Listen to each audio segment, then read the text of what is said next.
All right, just going to share this on... Oh. Just going to share this on social media.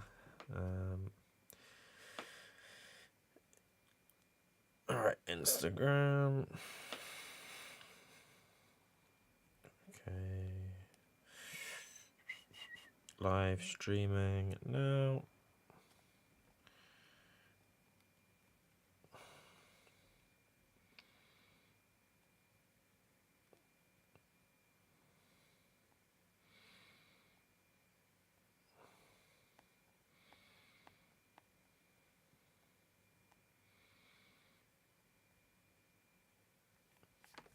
All right, let me just tweet this out. That is... All right, stream health is good.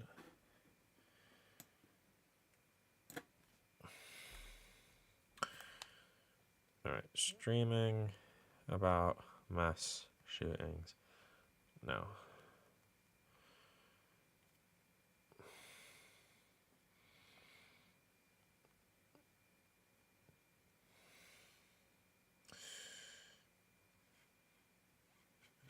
All right.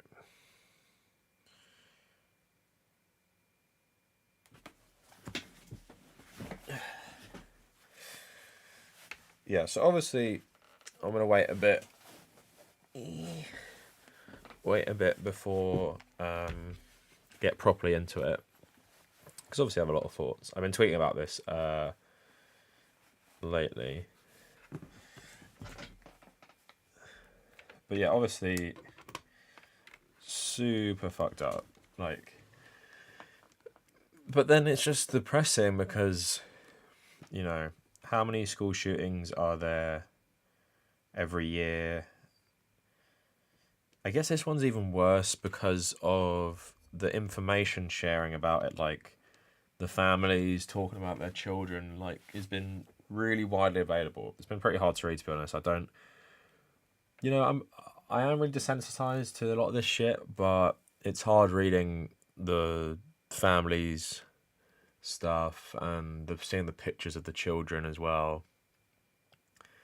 And it's just hearing about the police waiting outside for 1 hour while this guy did the shooting. Like, you know, police, you know, you guys, maybe I'll just start off with this. So I tweeted this about 20 minutes ago or something. I said, in response to the news that the police might have been waiting outside for 1 hour, I said, cops are a fascist gang, will never put the lives on the line to protect people.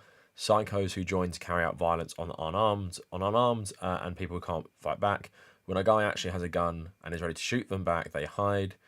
Police exist to protect capital. They are traitors to the rest of us. When legit protests and riots come over the cost of living, they will be the ones cracking your skull so you don't disrupt the elite. Police never turn on the elite. I always use Mubarak's Egypt as a perfect example of this.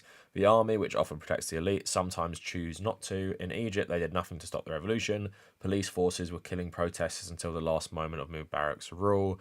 The reason soldiers sometimes don't act like police is because many are poor conscripts or recruits who can have class solidarity. Police only have solidarity with each other and the powerful. So, police are just useless. Like, what's the point? What is the point in an insanely heavily militarized police force which have the budget? Well, what's the LAPD yearly budget? Is it like $4 billion or some shit like that? It's like the budget that is higher than many countries' entire military budget. What is the fucking point in them? Surely, at the very least, if you have a heavily militarized police force, killing a mass shooter, killing a gunman, should be their bread and butter. Like, aren't they, like, prepared for this? What's all the weapons for? What are the tanks for? What are all the tanks we saw rolled out for the Black Lives Matter protests? And just compare to how they treat, like, active shooters, right-wing protests with peaceful left-wing protests. It's because cops, like I say, American cops more than some others, but like it's a cop thing at the end of the day. People join the police to carry out violence with immunity. The police during the Black Lives Matter riots, I read text messages from some of them. They were excited that they could finally hurt people without consequences, shoot people, beat people.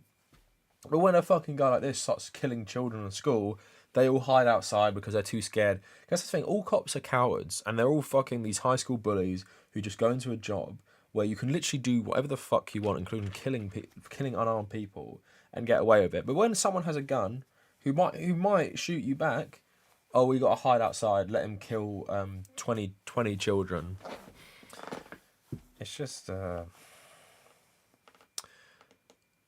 I don't understand how anyone can support cops, and I think we need people to like imagine a different way of dealing with crime.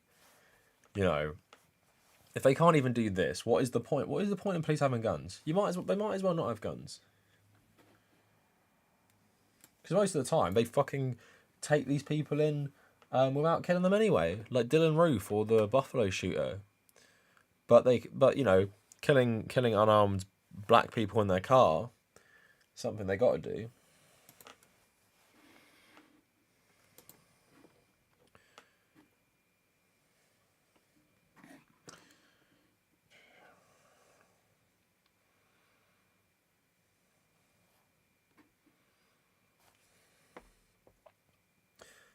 There has never been a brave policeman.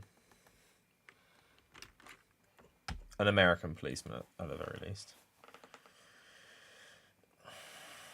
Hey, Singularity. I saw that guns and even backpacks will be banned at the NRA rally that Trump will be speaking on Friday. Yeah, like, isn't that, like, so hypocritical? You're part of an organisation that opposes all gun legislation. Basically, wouldn't mind a world where everyone walks around with a gun no matter where they are, but at your conference, people can't bring guns in.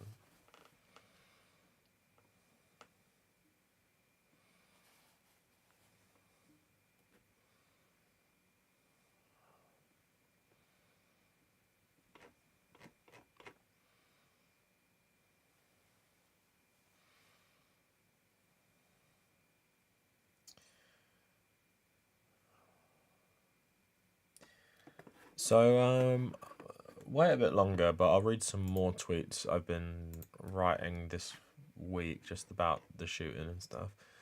All right, so here's another part of it. So Democrats, all right, we all acknowledge that it's mainly Republicans who make sure no gun laws get passed, right? But then Democrats are pretty fucking useless as well. So Schumer signs no gun bill. Schumer signals no gun bill imminent. Americans can make choice. Schumer says Americans can cast their vote in November based on how people stand on guns. This is after all these people just endorsed a pro NRA candidate in where was that? What's that? Where is that election taking place? Is it in Texas? I'm not sure. Anyway, Schumer says Republicans can work with Democrats now to craft the bill. He's skeptical, unlikely, burnt in the past. So I tweeted after Roe versus Wade thing got leaked that Democrats use gun rights and abortion as a cultural war issue to get votes and don't act on legislation so they can keep using these issues for votes. So I tweeted this after the Roe versus Wade thing. Democrats choose to keep it this way. Same with gun reform. Under Obama, they could have passed more extensive gun reform. I'm talking about like in 2009 when he had the supermajority. But they didn't. Now it's also an issue every cycle for Dems and GOP. Perfect for the Dems. Continue to get your vote without earning it. Same with abortion. They could have codified Roe versus Wade. Then there's no debate anymore. Gun laws could have done it. 2009, 2010. They could have done past gun laws, right? People saying, "Oh, they waited for why are you waiting for Sandy Hook? Columbine happened in the 90s. Shootings were regular, you know, in the 2000s as well. So why are you waiting?" But then, because it's the political thing, Schumer saying vote in November. You've got to wait till November and then vote. And also, loads of these Democrats are not going to do anything anyway, like Joe Manchin, people like that. So vote blue no matter who is fucking stupid because lots of these people wouldn't do anything anyway. And that's the way these guys look at politics, or they frame politics for the general populace, is Democrat good, Republican bad. So if you vote Democrat, that means they'll do something. Doesn't mean that. Because they won't do something. Because you've got to vote in your primaries first to actually get people who will promise to do things.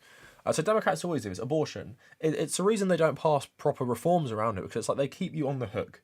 Vote for us. We're not totally insane like the Republicans. Don't you want your abortion legalized? Don't you want gun reform that we will never actually do? Because if we do that, then you'll have less reason to vote for us, and you'll realise beyond cultural issues like abortion and gun reform. Well, I wouldn't say gun reform is a culture war. I'd say Second Amendment fear mongering is the culture war issue. We're not going to fucking do anything, and it's just like people get really someone get really mad at me for my like. I wouldn't say it's an anti-voting stance. It's more like I'm kind of done with electoral politics, and I don't give a shit. Like, if the two options, I'm not going to quote Geralt of Rivia here, but like, if the two options are both really shitty, I'm not going to keep rewarding the less shit one because their only promise to you is they're not insane. Like in America, the bar for your vote is we are not crazy. Like it's literally here are the Republican fascists, and then we're not them. So because we're not them, vote for us. We're still insanely corrupt. We're still warmongers. We're still these crazy Zionists, capitalists, all these different things. But vote for us because we're not like literal fascists.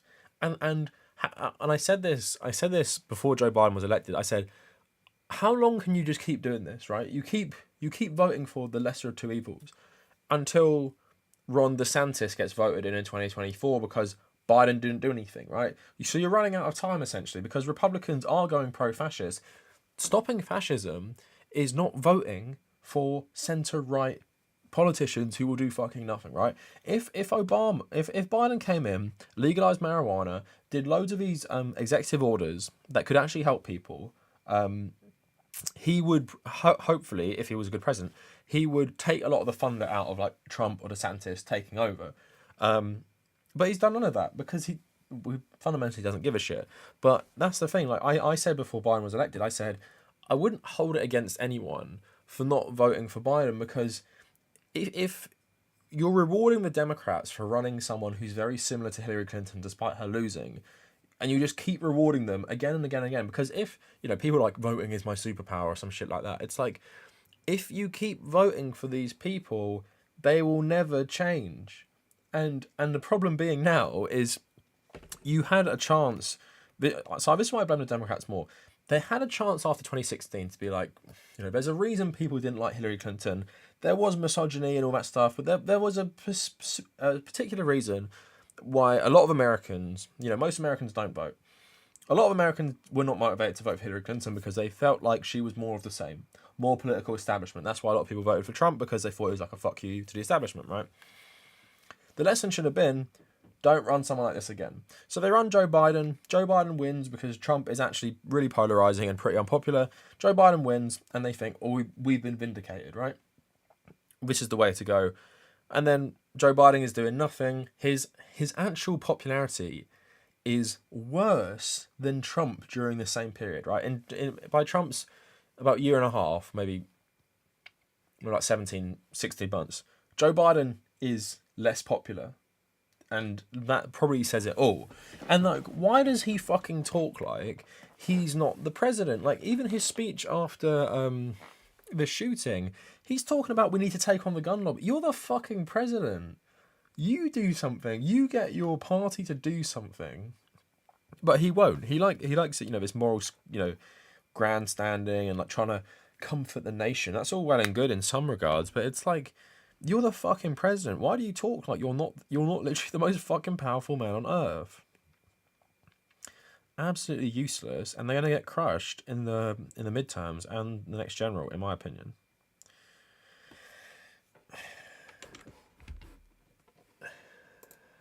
So some of my what else I've been tweeting recently. So I want to talk about something else quick as well. So a lot of people, so I've actually come around a bit on American gun rights since I become more left wing. So I used to be like totally against guns, whatever the context, right? And I am broadly against guns. Like, I wouldn't want the UK to start legalizing handguns, for example. I wouldn't want the UK to start relaxing its gun laws. But the difference being in the UK is the average policeman is not heavily armed. The average policeman probably has a taser, a baton, pair of handcuffs, sometimes a bulletproof vest or something, right? Or a stab-proof vest. The average policeman in the UK does not have a gun. The only policemen you'll see in public who have guns will be guarding like Buckingham Palace, Windsor Castle, some of the airports, occasionally you'll see them on trains, maybe, like special units who are armed. But the problem with America is this is why I've changed a lot with my views on guns in terms of the American context. Is you literally have a fascist police force that get off on brutalizing minorities, heavily armed like better than a lot of countries' militaries. So if we are asking people to give up their weapons, including marginalized communities, then the police force has to be demilitarized, right? At the very least, take away their access to shotguns or some sort of rifle, and all these guys have handguns anyway. But you need to seriously demilitarize the police forces if you expect more people to be okay with giving up a lot of their firearms. And of course, there's like a crazy, cult in America who will not be satisfied unless they can have as many guns as possible. Like you've seen all these pictures of children, these families, Republican families, these children having guns. It's like a deep sickness, this connection with guns, right? But I do feel the argument from like socialist rifle associations about responsible gun ownership as a protection from the state. That's something I agree with, especially when the largest militarized force in the United States, you have loads of far right militias anyway with a lot of guns who are often in bed with the cops anyway. But fascist cops have all the guns, right? So I'm not going to tell trans people, women, minorities, you got to give up your guns. The police get to keep all their weapons. They get to keep their fucking grenade launchers and tanks. No, I'm not. I've changed my opinion on this in the American context, right? So I have a different perspective on America and the UK gun law. So in the UK, it's really nice. Never have to worry about being shot, pretty much. Yes, we have bad knife crime sometimes, but our knife crime isn't actually as bad as a lot of American cities. I think New York has actually a lot worse knife crime than London. But yeah, I'm happy in my whole life. I really haven't felt threatened that I'm going to be killed by someone. Even then, I've had bad experiences with gangs growing up, like beaten up by gangs in school. Had been assaulted in the street, like randomly at night once and stuff by some drunk guy. But I mean, the threat for me personally, the threat isn't there that I'm going to be easily killed. Like I could be killed, I could be stabbed, I could be punched in the head, hit my head on the floor. Easy could happen. But it's nice that you don't really feel that that's going to happen, because in the UK, after a mass shooting in 1996 or 7, Dunblane, they passed gun laws, like strict gun laws. And the UK had stricter gun laws already than America, but yeah, very strict gun laws. You can own like a shotgun, you can own a rifle in certain places. Scotland has more relaxed gun laws than England. I know one person in my life who has a shotgun, but it's really, really, really, really regimented. You have to have loads of background checks, interviews, have to have a secure place to store it in your home, like a safe, type of thing, and you can only really use it at shooting clubs. That's pretty much the only place you can use it. So yeah, like and I saw some tweets today of parents dropping off their children to school, and it's like they're really anxious that their child could be next. And what a sick fucking country, that you're worried your innocent child, 10 years old or younger, is going to be blown to bits in their own school by an unhinged psychopath who can easily get a military style weapon. And people will be like, well, AR-15, it's not like the M16, it's not like the M4 or shit, but it's still fucking, even though it's semi-auto, it's still a fucking weapon that civilians shouldn't need. But then my point being, even though I think I wouldn't even care if there was an AR-15 ban, which assault rifle ban, assault weapons ban, I think even without demilitarizing the police, that's okay, because there's other firearms you can get. But yeah, I think personally, my opinion on American gun rights has changed a bit, but Americans still have to do something. Now, there's also the other element, is just the violence of American culture. So what do I mean by that? So America, of course, has a very, very violent history.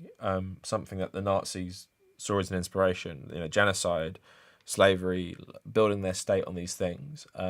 Manifest destiny, literally killing people for land, seen as a God-given thing. But anyway, I think the whole American system, like, obviously you can take steps in the short term with gun reform and stuff, but I think the whole American system and their views towards violence is something that keeps this whole culture around. Like, the last mass shooting we had in the UK was this fucking incel guy last summer who shot 6 people in Portsmouth.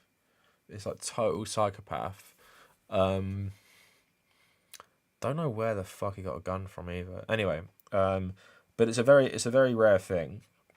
But then I tweeted this the other day. So I think the American solution to mass shootings goes beyond gun reform. I don't think it will be as easy as Australia or the UK in stopping shootings. I think the violence of American culture needs to be reformed, among other things. How can you make people give up their weapons without fully demilitarizing the police force? That has to be part of the equation too. Police shooting people is seen as a good way to police crime. People justify even unarmed civilians being killed. The same with the prison system. Rape, beatings, murder, all seen as appropriate punishments to be inflicted on inmates. No tears are shed for any victims of prison violence. It's seen as a part of the punishment for many crimes. My point being, the thought of violence as a solution to anything has to be changed for the US to shift its violent culture. Gun reform is just the start. Police, prison, healthcare reform all need to be tackled to stop mass shootings as a byproduct of a violent system. Obviously, in the short term, background checks, certain guns being outlawed, among other things, would be a good start. So, yeah, my point being is, in America, even when George Floyd was killed, people were defending the police. People were looking for something that George Floyd might have done in his past that means he deserves execution, like fucking Judge Dredd or some crap. Whenever a black man is shot in the back by police, they make up something to justify it. But let's say you are guilty of a crime. In America, if someone shoplifts and the police kill them, loads of people will say the guy who shoplifted had it coming. He deserved to be killed. Being killed for crime is what a lot of Americans think is an appropriate punishment, no matter what the crime. It can be a minor crime like shoplifting, like theft of something, or, you know, I saw recently, I don't know what state, it was like shoot trespassers on your property, shoot them. Like some like official was saying that. So Americans strongly believe that violence is the solution to their problems in a lot of ways. And I'm not saying there isn't violence in other cultures, but in the UK, for example, I've read about British prisons, and they are quite bad in some ways, but like the image of British prisons being a hotbed of rape, murder, and everything like that is something you get in like more of the hardcore prisons, but in like your average prison, you know, not like a nice place to be. It's people just basically say if you keep to yourself, people will leave you alone. Where in America, we all know some of the worst prisons, you literally are going to get into a gang. You're going to become part of gang violence, and if you get raped or murdered in prison, people will say, well, shouldn't have gone to prison, shouldn't have committed the crime. If you go into prison and you get raped or murdered, you deserve that. And even when someone goes to prison, like that Jussie Smollett, when he was sentenced to prison, but like, enjoy prison, enjoy what the people will do to you in prison, like, because that's what the appropriate punishment is. Go get raped and beaten the shit out of in prison by other inmates, not even like just the guards. And like these two things is like, these are your solutions or your deterrents. Your deterrent to crime is you don't want to do a crime because you may die. The police might shoot you no matter what. Or you don't want to do a crime because if you go to prison, you might get murdered, raped, or beaten, and that's your punishment. Not that, you know, the reason you want to stop crime as a broad concept is just to keep people safe. And if the people who are doing crime, you want to make sure they don't do that crime again, right? That's like the thing we all agree on. But Americans think brutalizing these people is the answer, where countries like Norway think rehabilitation is the answer. Like, you want these people, even some of the worst criminals, like someone's mentioned Breivik in the chat, you want these people to integrate back into society in some way, right? So you don't want to kill them for shoplifting. You don't want them to be raped and murdered for, I don't know, stealing a car or something. And it's like, yes, mass shootings, but the thing is, in the UK and the in the UK and Australia, they did gun reform. They passed pretty harsh gun laws, and that pretty much solve the issue. Like, I'm not saying there's no mass shootings in the UK. There was one last year. I'm not saying there's no mass shootings in Australia. I'm not saying there isn't any gun violence, because there is. But my point is, passing these reforms fundamentally change a lot of things. And a lot of people in this country are like, this one school shooting and this one mass shooting is enough for me to give up my guns. But with America, there's many things that would stop people from doing this. Like I said, there are legit reasons why people want to give up their guns. If you have a fascist police force who are armed to the teeth, you're a marginalised person, marginalised community, why would you give up your firearms? You're not doing the mass shootings. You're not shooting up schools. Most people who do the school shootings are white people. And they are often, on the mass shootings, they're often motivated by fascism. Sometimes they're motivated by other things. But most people who do these shootings are often white people, right? You don't get too many black people shooting up schools. And you don't get often women shooting up schools either. It's normally white dudes who do this. So if you're saying to black people, armed black people, responsible gun owners, give up all your weapons, please, and this will stop. Please give up all your weapons. While the police who shoot you in the back unarmed, cover it up, never get charged or anything, they keep the weapons. So you're even more powerless than you were before. And what was the quickest way for gun reform to get passed in the US? The Black Panthers being armed.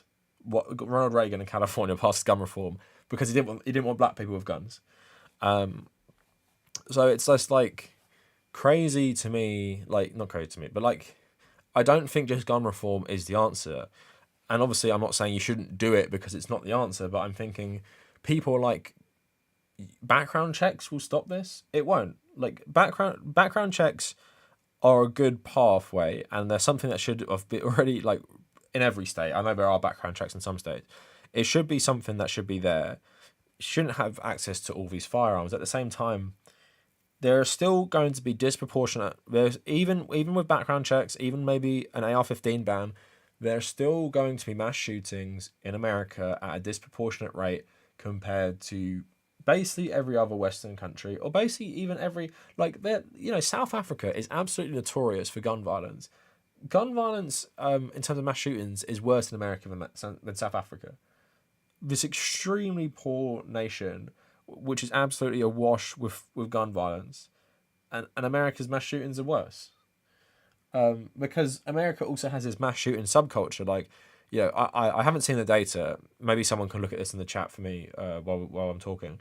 I don't know if gun violence is worse in South Africa than America. I would assume it is because of the poverty, but then I'm not really sure because I'm not sure about that. But I know mass shootings are worse in America because there's this mass shooting culture of subculture, especially since Columbine and since what was the first mass shooting in America? It was 1965.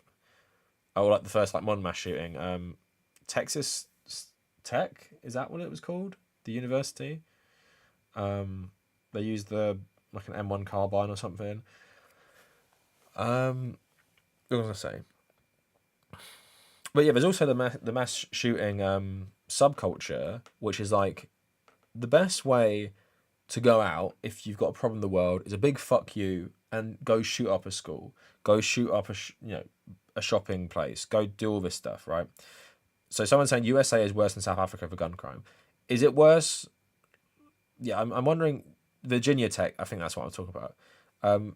I know mass shootings are worse. I don't want to say without looking that gun crime is worse in America than South Africa.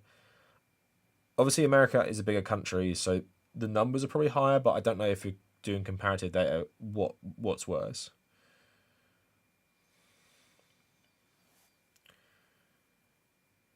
Columbine is like one of the modern ones, but the first proper mass shooting is 1965. Like the first going to a college campus and shooting a bunch of people.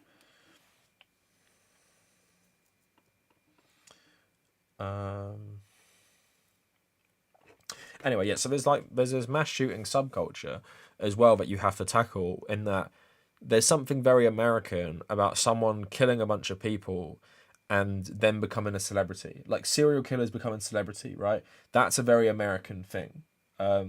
of course, there are serial killers in many different countries. There are serial killers in the UK. I cannot think of one serial killer in the UK who became a celebrity. Some become horrible, like myths, kind of like Jack the Ripper, right? Jack the Ripper isn't glorified, where there are a lot of American serial killers, especially with American fascination with true crime, that it is glorified a bit in a sick way. And then the mass shooting culture is a byproduct of that, where it's admirable that someone went out in like a blaze of glory by killing children. I mean, these people never go out in a blaze of glory. Like, you know, you have death by cop, but it's never a blaze of glory targeting the police or something. It's the police might kill you at the end of it. Target innocent, you know, a black church if you have racist beliefs, or a school like a lot of these people do. And then it's like American fascination. Like, people can help me in the chat. I'm talking a lot about American violence, but I'm also trying to think like, where does the culture come into this? Because obviously the history of America is brutally violent.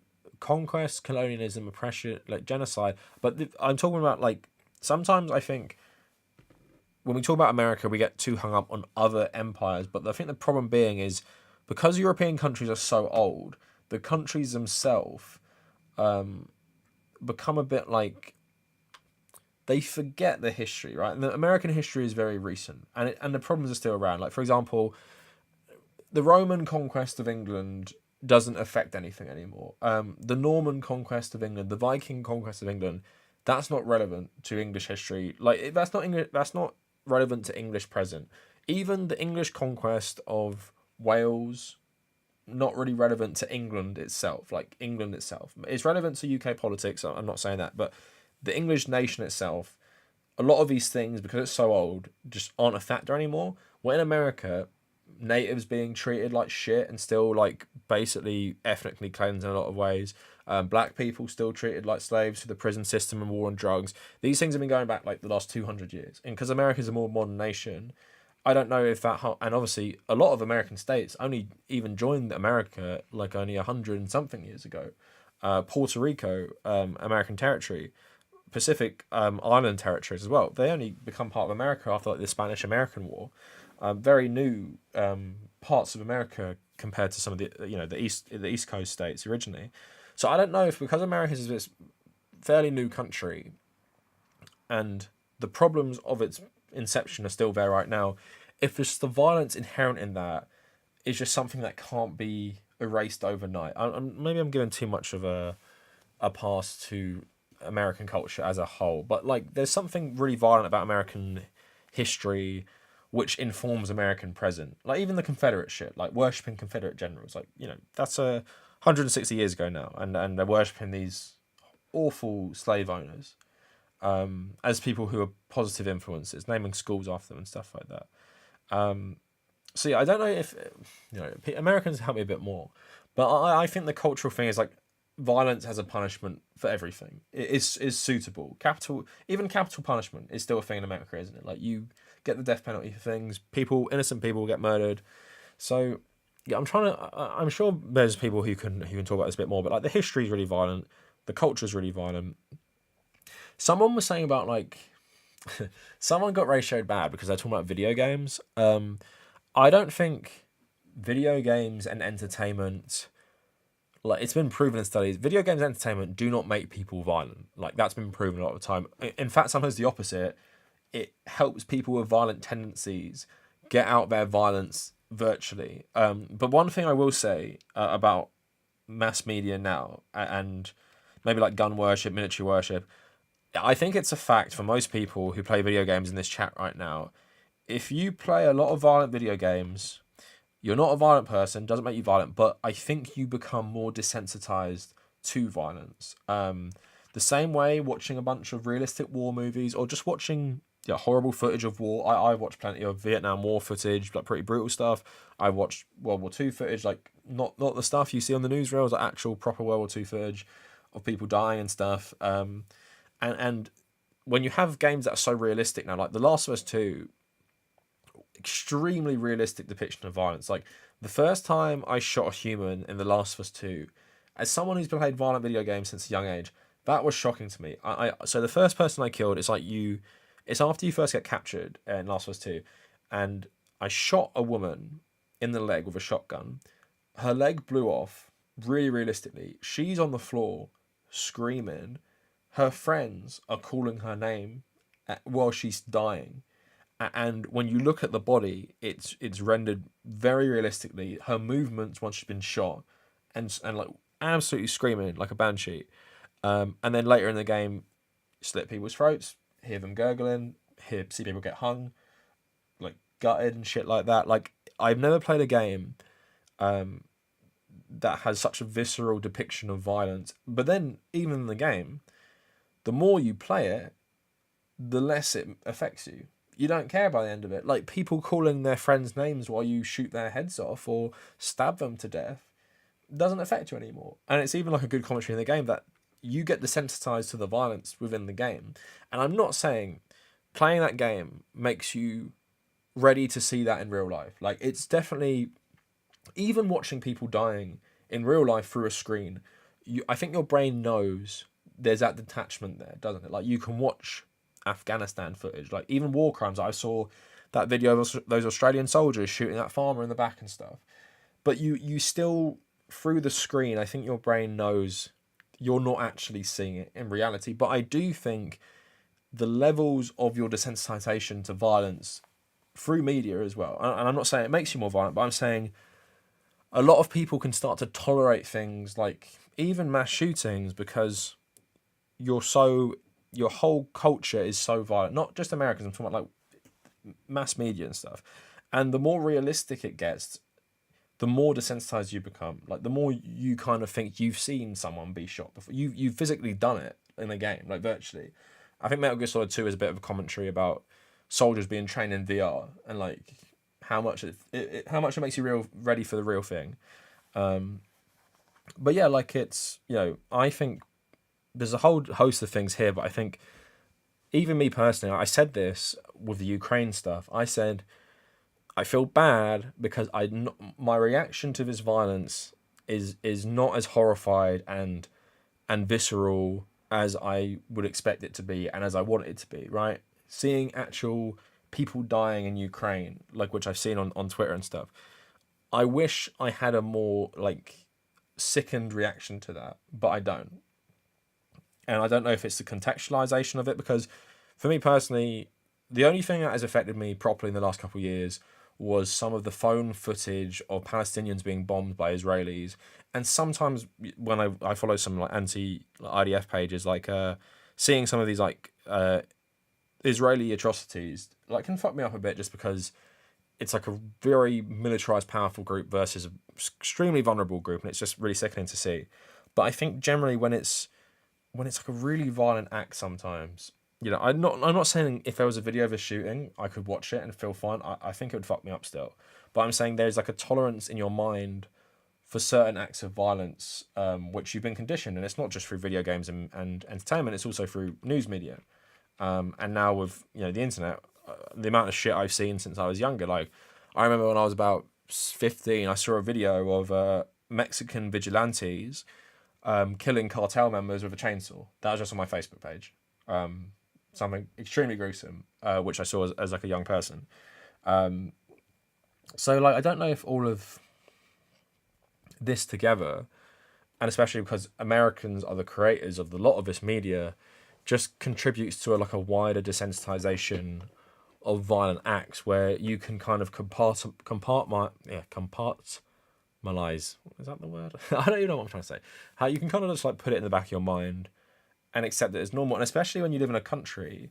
So, for example, if there is a school shooting in the UK and Australia and the UK, there were gun laws passed because this was a horrific tragedy which has barely happened before.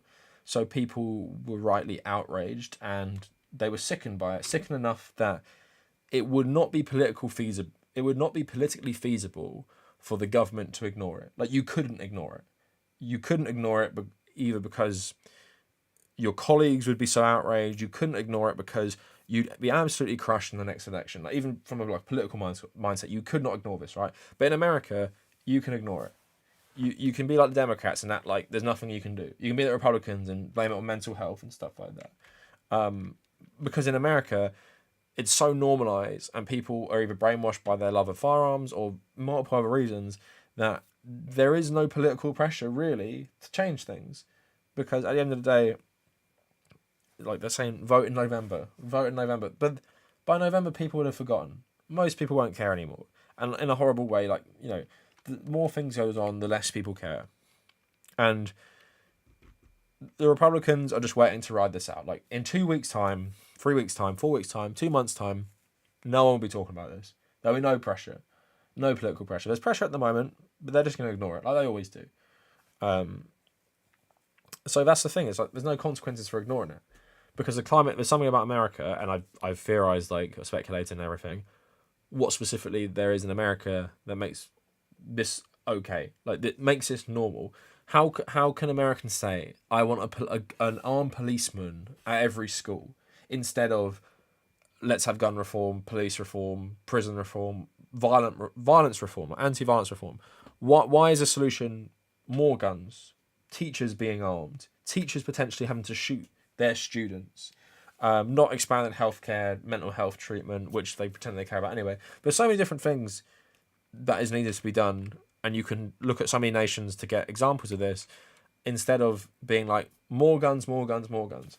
And as we've seen sometimes, when a good guy with a gun intervenes in a mass shooting, the police kill them because the police think they're the shooter. So, police come to a school shooting, a teacher has a gun, a teacher starts shooting at the student who has a gun, police think they're the shooter, police kill them. Is that the answer? Of course it's not the fucking answer. But then there's, the American culture has been so desensitized to this as a whole, and as to violence as a whole, and has glorified violence so much, this is not something that politicians will feel like they will lose elections on. Like Nancy Pelosi, that guy, that is it Colour or something? He's got an A rating for the NRA, anti-abortion. They all backed him because they don't give a shit about these things really. It's culture war for them to get you to vote for them.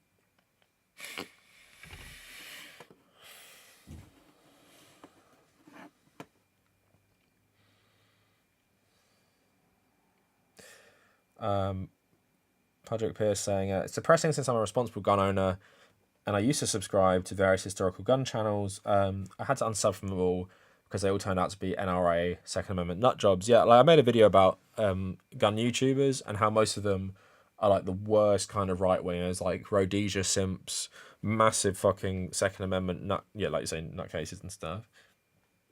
And it just feels like they're dominating the pro-gun side of the argument, so it just gets into political like gridlock.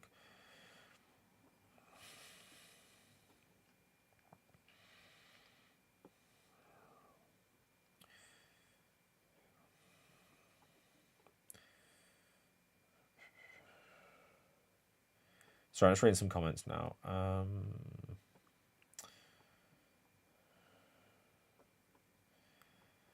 also, it's like, pro-life, I will not protect children in schools.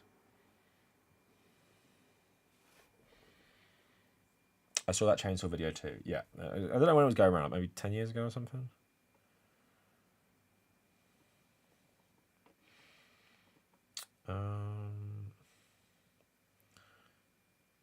You are very young. You're very wise for your young age. Thanks, Simon. Ahead of my time, as my history teacher used to say.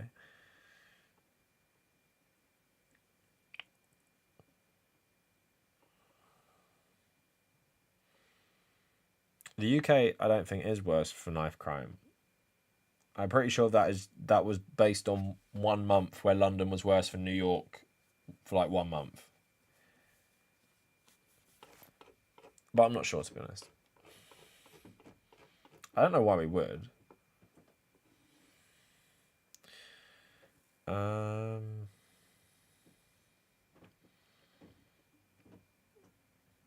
So many gun tubers go around saying that any gun control laws are an infringement on Second Amendment rights, even background checks. Yeah, it's stupid, isn't it? Like, if you should be mentally stable or not be like have a background of violence if you want to own a gun legally.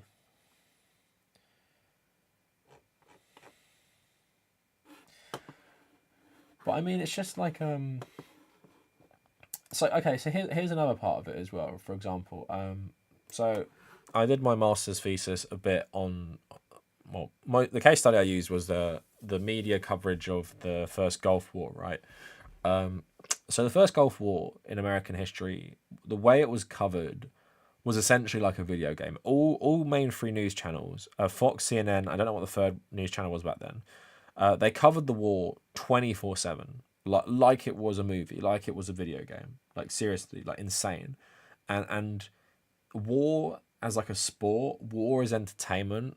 I think started more with the Gulf War. Like obviously, you have propaganda in World War Two, understandably. Vietnam, you have pretty horrific images because you have a lot of more independent journalists and TV stations willing to run this stuff. But then with the Gulf War, media was tightly controlled by the military, and cable news became a thing, and cable news sensationalized this. So you have the whole of America watching a war unfold, where thousands of people are killed, including war crimes carried out by both sides, including the Highway of Death, which was overwhelmingly disproportionate force used on a bunch of civilians and fleeing Iraqi soldiers, and it all framed as a very positive, thing to watch for people. Go, eat your dinner while you watch American bombs drop on human beings and stuff. Like, whether the war is justified or not, it's in terms of seeing this whole thing as a spectacle, and even. And this is something I see more of American commentary on the war, and even liberals. The way a lot of, and this goes for leftist YouTubers as well in America, the way a lot of people have covered the Ukrainian war is like absolutely sickening, and I think also shows a lot about American relationship with violence. Because I haven't seen too much. Maybe I'm wrong. Like you guys who from the UK, you can tell me. I haven't seen too much people in the UK who are celebrating Russian death in a way the Americans are. Like I see so many leftist YouTubers and liberal YouTubers, right-wing YouTubers in America, and I see comments under videos of like Russian tanks being blown up, Ukrainians shooting rockets and stuff, about how happy they are the Ukrainians are killing Russians, right? And that's not to say, I've said this multiple times, I support Ukraine's right to defend its territory against Russian oppression and imperialism. War is not a nice thing. War is a horrible thing. Violence should be the last resort, and killing people is horrible. No matter like who's doing it in a lot of ways. There's certain examples. I don't have too much sympathy, obviously, for the Nazis and their collaborators being killed in the Second World War. I might give a pass to something like that. But with Russia, I don't put Russia on. If you think Russians and even Russian soldiers who are war crimes and all of that, I totally admit. But if you think you should celebrate every Russian soldier killed, then I hope you'd also admit that people celebrating every American killed in the Iraq War was also okay. Because in my mind, I don't see too much difference between the two. People like to say all Russians are complicit with Putin's war. I don't think I need to remind people. People not only voted for Bush once, they voted him with a majority of with a popular vote in 2004 after he invaded two countries. One was even considered at the time an illegal war. But then that's the relationship with violence America has. It's like 2 wars, good. Vote Bush in again. If Bush had won Iraq, if Iraq had become subdued by 2006, most Americans would think it's a good thing, right? The only reason a lot of Americans didn't like Vietnam and didn't like Iraq was because America were losing, not because they didn't like war, not because they didn't like killing, because we see the dehumanization of Arab groups, Iraqis, in media. Like think of all the Iraq War movies. How many positive depictions of Iraqis do you see in those movies? Because there were thousands of Iraqis who were allied with the US. You never see a positive depiction of them. They're all depicted in an extremely racist way because Americans don't give a shit about violence they inflict on other countries. And I'm saying this in the sense that it's really gross to me for people to take a side on the war, which is fine in terms of like we all know that Russia is the aggressor here, but then cheer on often like poor Russian conscripts being blown to bits. Like in my mind, it's like I want this war to be over as quick as possible, and I admit like war is a dirty business. I want Ukraine to repel the Russian invasion because I don't think that's the way to solve Ukraine's own issues is an invasion by a foreign power. But at the same time, I'm not going to take any glee in the war itself. It's like, can you imagine World War One? And it's like, all right, so I think World War One is like quite a good example for the Ukraine stuff. Can you imagine World War One? And like we can all agree, maybe the UK and America and France, they're on more the side of self-defense in Europe, right? And contextually, the Germans were the aggressors against Western Europe, right? They're the aggressors. There's a bit of more, moral fault on their side.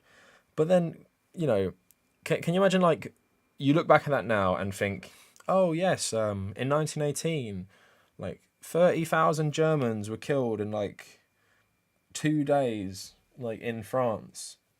How wonderful. It's like, you might have said that at the time because you're in a war against them, but looking back, you'd be like, you would not celebrate that. You wouldn't be like, oh, I'm so happy. Thousands of Germans in World War One were slaughtered in like 2 days, and it's like when you read about stuff like World War One and you read about the carnage on both sides, you're like, this is just like the best example of why war is so horrible, and while even glorifying war, and that's what a lot of British people did when they came back. A lot of the most famous poets in the war, they became famous because Wilfred Owen is a really famous British soldier who became a poet. He died in the last week of the war. His poems are all about how awful war was, and he's on like the good side, but he's talking about how terrible it is, like for humans to do this to each other. That's what I feel like when I see Americans, even like supposed leftists, cheering on the war, like they love killing. Like it's so I'm so happy that someone is sticking up to, is sticking it to Russia and killing Russians. I'm so happy about that. Because and also the problem being is if we're meant to be like the good guys, we're meant to be better. Like say Russians are like stereotypically like bloodthirsty, war crimes everywhere. Like I've seen Russian war crimes; it is brutal. But let's say fundamentally, Russia. But you see people defending Ukrainian war crimes.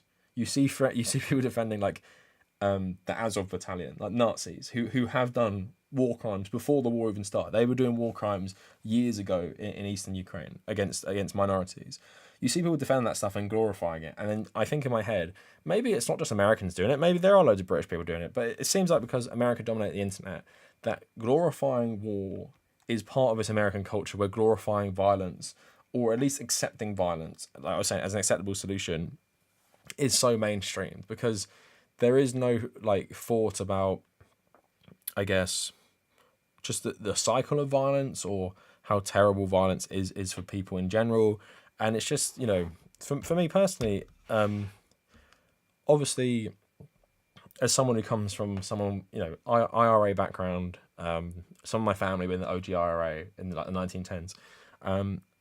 They killed civilians, right? They even the OG IRA that created the Republic of Ireland, they killed civilians, murdered British politicians and their families. They did all that, right? I don't read that history and be like, oh fuck yeah, like I'm so happy that that British official's wife was shot in her bed. I'm happy, like she got what was coming to her, that woman and her kids. I'm so happy they got bombed. I'm so happy Lord Mountbatten's nephews who were 14 got blown up by their. Do you know what I mean? Like even if you agree with the political cause of like a military, you don't. Me personally, if you're a leftist person, you don't revel in the violence of it. And you read accounts of people who are involved in terrorist movements and freedom fighter movements who talk about like killing civilians, and they're like, I hate myself for doing this, but I had to do it. Like I had to do it for to fight back against this colonialism or something like that. But then sometimes I see it through an American view. It's like these things should be celebrated. Like if I saw a video of a Ukrainian soldier who'd killed a Russian soldier, and he had his phone, and he rang the person's wife, and he was laughing about it. I saw this on Reddit and stuff. No, don't know if it's absolutely true. Loads of the comments were saying how great and how funny this was. I'm like, lovely, you're ringing the widow of a guy who just died, and you're laughing about it, and people celebrating it. So I just think it's, in terms of it, but then it's just really hard to diagnose, isn't it? It's like, how does the entertainment come into this? How does video games, media, media depictions of war, movie depictions of war, how does that all factor into how Americans, in this context, we're talking about Americans. I don't need to talk about like how British people view violence, how Irish people view, Americans. How do Americans view violence, and how it's so trivialized in American society, and how it's such a fundamental part of American society that there's just, I feel like with the gun reform, there's just too much to unpack there. Like the guns are the problem, yes, but like the violent culture is something that needs to be tackled, and there's so many things in American society, like even military worship, police worship. How do you stop that? Like, how do you stop that? Like, how deep rooted is that shit? Where people who fight and kill peasant children defending their homes in like Afghanistan, they're glorified as heroes. American soldiers who fought in brutal imperialist wars throughout history are seen as heroes. Policemen who regularly kill unarmed minorities in highly publicized events are hailed as heroes. And even like I saw Amy Klobuchar, she put forward a bill to honour policemen. Also, it's something about like honouring policemen this week. She said there's like 500 policemen died last year. Nearly all of them died of COVID because they wouldn't get vaccinated. How do you stop this worship of fascism, of militarism? Like, how would you even do that? Like, yeah, you can legislate gun reform. You can legislate lots of things. How do you fundamentally change American culture? Can you even change American culture? Does it just need to exist as a nation for longer? Like, can you not get away from this until America is an older country? It's just like a weird, but then you can't, because America continually does this. Like, okay, it did the Revolutionary War. Okay, that's one thing. But then it did multiple other wars. It did genocides against Native Americans. It fought wars against other European powers for different parts of America. It fought wars against Spanish and took territories. It then World War One. Then it did all these banana wars in Latin America, overthrew socialist governments, democratically elected governments, and put in American mercenaries, or post World War Two, Korea, Vietnam, Grenada, Panama, Iraq 1, Afghanistan, Iraq 2, and then Libya. Like, you have all this shit, and it's like it never ends, and this violence never ends from the American perspective, and it feels like, I don't know. I just don't know how you reform a culture that is so violent, and that's not to say like all, like, because millions of Americans are not violent. Millions of Americans want this reform.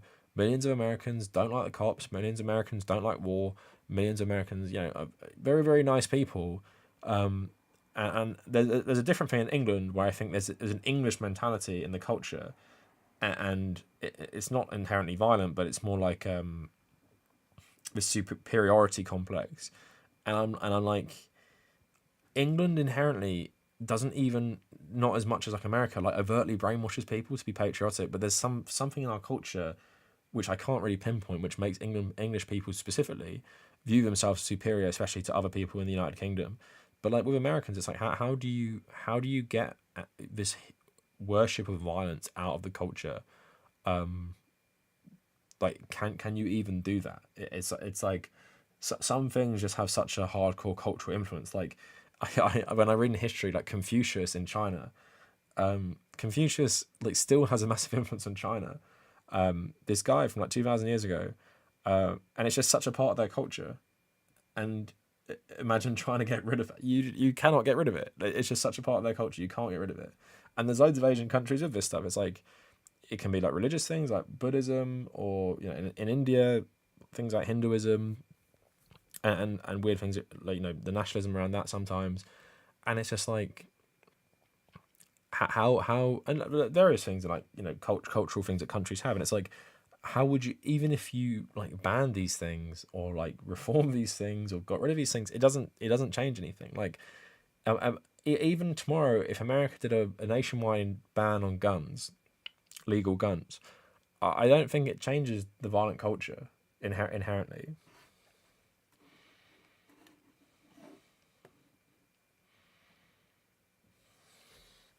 I'm gonna read the comments. Find my water bottle.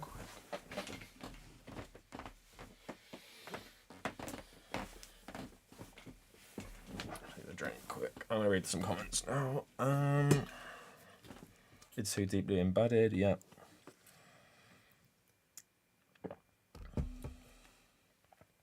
Yeah, but Anime Tanky makes a good point. It's similar to how many liberals in the US celebrate that the US dropped the atomic bombs on Japanese civilians. Yeah, there's another example for you.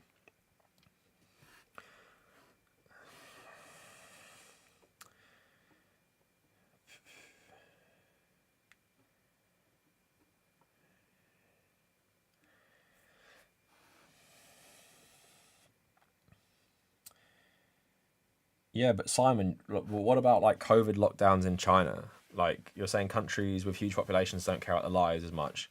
400 million in the US, it's like 1.3 billion Chinese people, and they do like pretty like brutal COVID lockdowns. I mean, you can say it is an economic consideration, but there must be a consideration of you don't want Chinese people to die.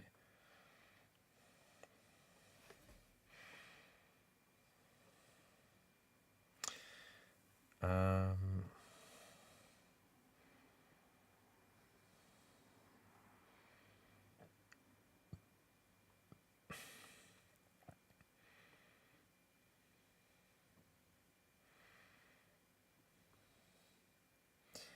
yeah, but so Pat Murph says the English colonized America, killed natives, and brought the slaves.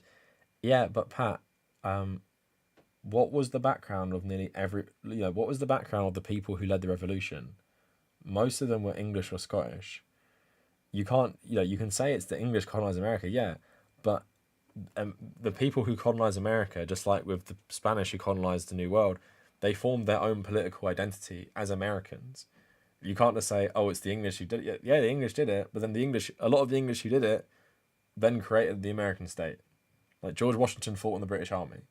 Um, you can't just then say like, "Oh, it's the English's fault." Yeah, the English did these things. No one's denying that. England had a genocide. I'm from an Irish background. You don't need to tell me how bad England was.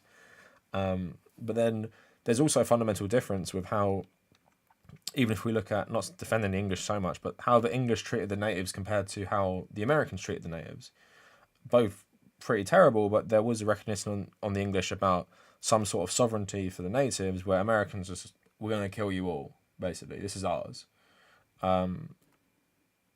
There's at least in the late 1700s, there was a difference in how the Americans and the British viewed the natives.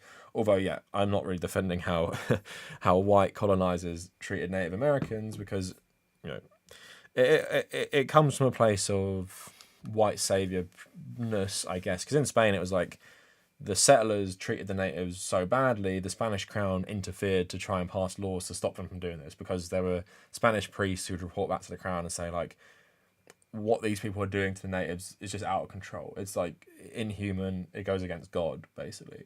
But obviously, the Spanish crown were responsible for a lot of this colonization, just because they personally didn't like the genocide as much as the settlers. Doesn't mean they're not complicit. It's kind of like with Israel right now, right? Like the Israeli settlers are some of the most fanatical Zionist far right groups. Obviously, the Israeli government is complicit. Maybe don't, okay, the current prime minister of Israel definitely does share the views, but like doesn't mean every Israeli in the leadership shares the exact same views, but they are both complicit in the same way. What is my familiarity with US politics? Elefunk asking. Well, yeah, I've been obsessed with US politics since I was probably about 14. I did my most of my third year on my history degree on the Vietnam War and domestic US politics. I wrote my master's thesis on American involvement and media coverage of the first Gulf War, and just really, really familiar with American history.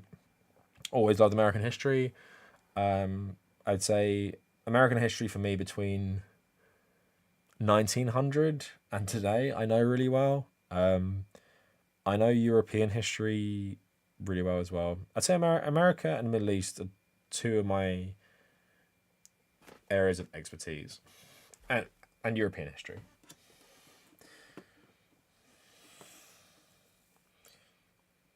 Yeah, Carl Rittenhouse. That's a great point someone just made. Carl Rittenhouse is literally made a hero for killing people, right? And I made the point in my video about it.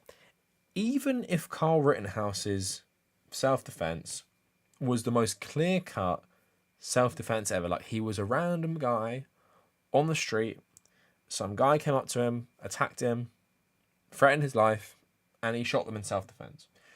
Even if that was what happened, and there was no debate about it, him becoming a hero is fucking insane and sick as well, because you're literally saying, I like this guy because he killed people. And the thing is as well, even I've said this before, Carl Rittenhouse in my mind is going to be like George Zimmerman 2.0, like someone who is going to, the limelight is going to leave them and they're going to act out again. I can see in like a couple of years, it'll be like Carl Rittenhouse arrested for like bar fight, Carl Rittenhouse arrested for threatening someone with a gun. I can see this happening. And I would bet money it's going to happen as well. But just, and him embracing this role as, you know, I'm a hero because I killed people. And any sane person, I think, if you killed someone, no matter the circumstances, you would feel terrible. And I've read people like train drivers who ran over people, people who've been in car accidents that weren't their fault that killed people, people that have killed people in self-defense, even obviously soldiers who fight in, you know, World War II, even kill people, hate themselves afterwards. They can't live with themselves. So the fact that American and like, you know, I don't know if Carl Rittenhouse hates himself for killing these people, but he is taking on this role as an American hero for murdering people. In my mind, a disproportionate use. Yeah, and doesn't even matter. It doesn't even matter what my thoughts on Carl Rittenhouse are. To be honest, it's that he killed people, and they're celebrating a kid killing people. Again, like if I was Carl Rittenhouse, and even if I could completely rationalize what I did, like you had to do this. If you didn't do this, you would have died. They would have killed you if you didn't do this. Even if that is how much I could rationalize it, I would still hate myself for killing people. And you know, I don't think everyone who's killed someone before should like hate themselves forever. But a lot of people are going to have to work through that guilt of killing someone, because fundamentally, there's something inside a lot of humans, despite us having, especially like men, this mentality to kill people. A lot of people have guilt about it, and this goes back, you know, this goes back thousands of years. Before the knights went on the crusade, a lot of knights hated themselves for killing people, and that sounds really bizarre. Like how can these medieval warriors hate themselves? But a lot of them hated themselves for being killers, and they hated them, and they knew they were going to hell. And that's why the Pope said, if you go on the crusade and kill for Christianity and kill these Muslims, you actually go to purgatory, so don't worry about hell. You're not going to hell if you die on the crusade. Here's a little letter for God. You can literally a little like letter that the Pope will give you. But yeah, this is you know, I'm sure ancient Greeks talked about this. Soldiers in ancient Greece, that people feel bad for killing people. But then you know, if Carl Rittenhouse was British, he would not be a hero.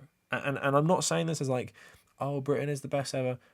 If a British person was attacked, and I don't know what's a legal, okay, in the UK you can own a crossbow, right?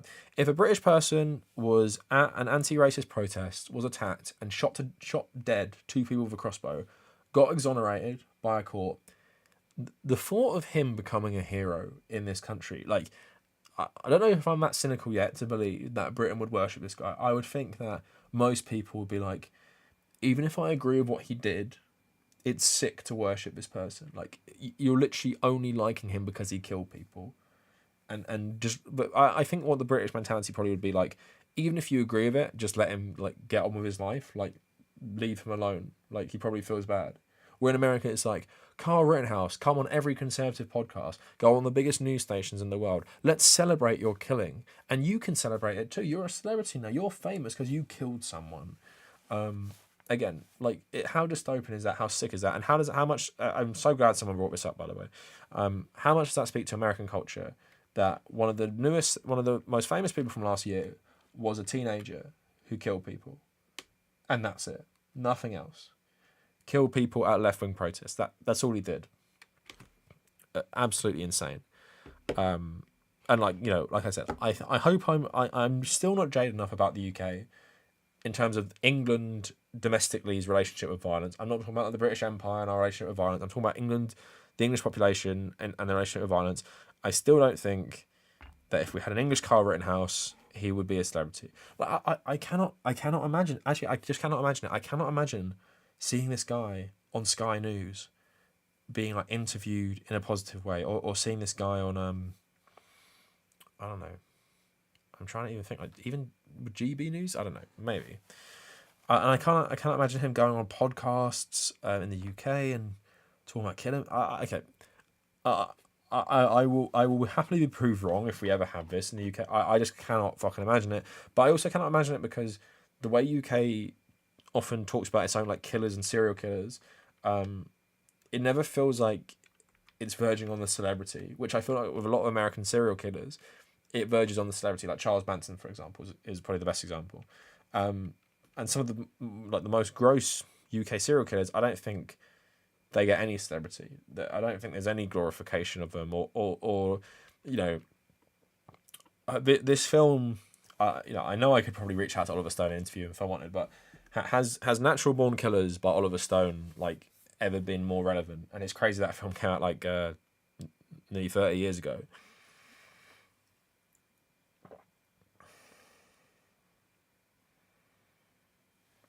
Like so basically, if you guys haven't seen Natural Born Killers, I'd seriously recommend it. It's Robert, in my opinion, it's Robert Downey Jr.'s best performance. So it's an Oliver Stone film. Originally, I think the story was written by Quentin Tarantino, but not the script or anything.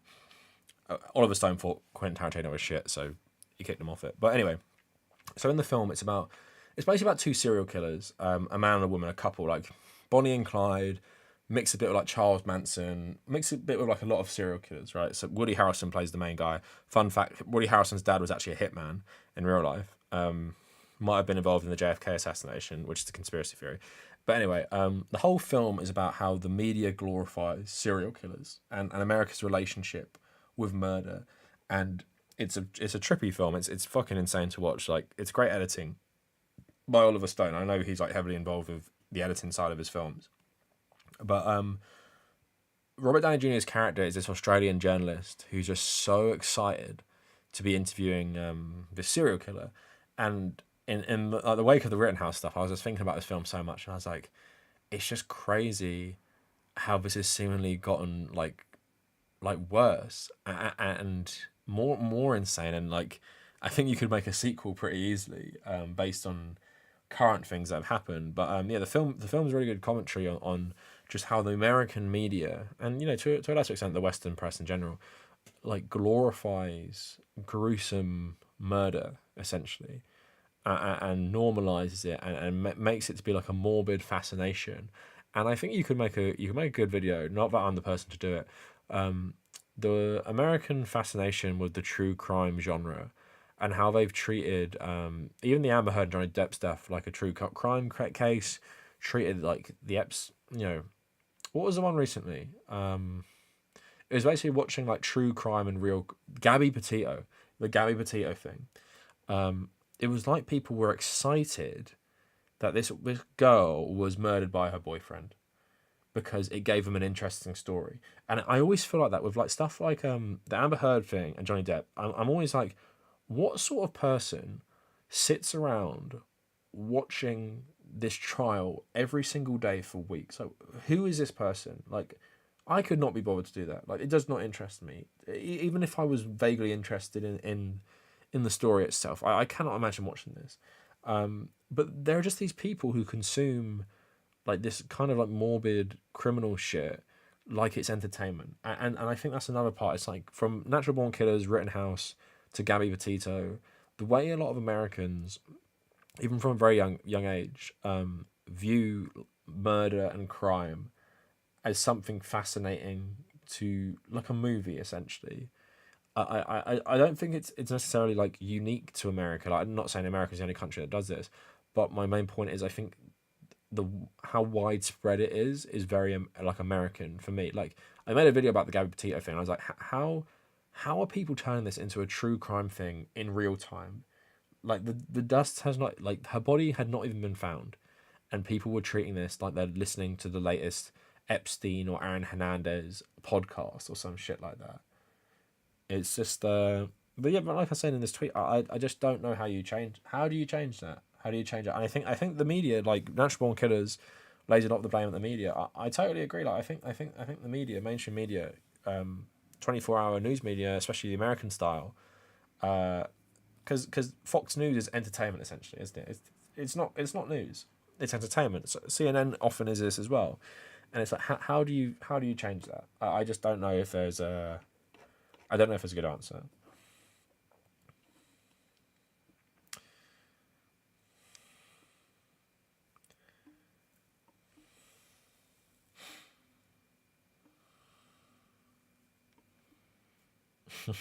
Are people actually getting butthurt about me criticising America when we're talking about children have just been shot?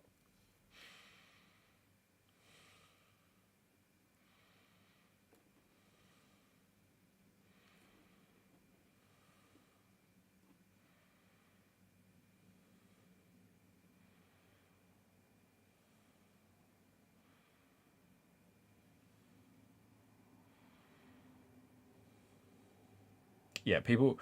Yeah, RoboCop, Judge Dredd, which is meant to be like a satire of American criminal justice. Like, people think they're good, and The Punisher as well.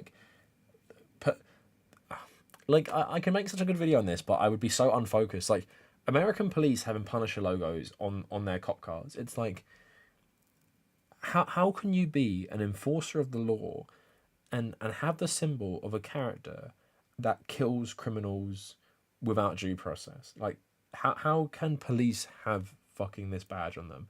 Also, completely missing the point, not surprisingly, of the Punisher himself, where he fucking hates the police. So yeah, OJ Simpson as well. Like, there's so many. I need someone, like, I need an American video essayist to make a video essay, like a really really good high production one. Can someone get onto their favorite video essayist? I need someone to put all this together in like a really good video essay. And like, people are saying OJ Simpson, The Gulf War, Natural Born Killers, Carl Rittenhouse, I like mass shootings, Columbine. I need someone who's American especially to make this video. I don't think for me, as someone who isn't American, I could make a video about that, but I don't know if I have the necessary like personal experience to commentate on it as effectively.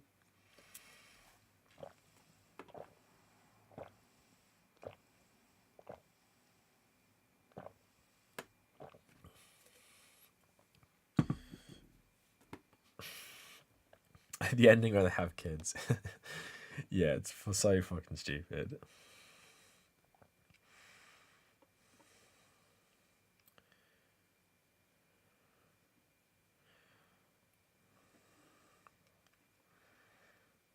I saw it all go down in Grenade. Oh man, Robert Downey Jr. in Natural Born, but essentially, I've never. It's probably like I don't often watch comedies, and I wouldn't say Natural Born Killers is a comedy, even though it makes me laugh a lot. Robert Downey Jr. in that film is absolutely fucking amazing. Like, he should have won an Oscar for it. He's so hilarious, like so fucking good. And it's also like, people think Robert Downey Jr. is good for Iron Man. Like, fucking watch Natural Born Killers. That can't be topped. It can't be topped. His role is just fucking so good.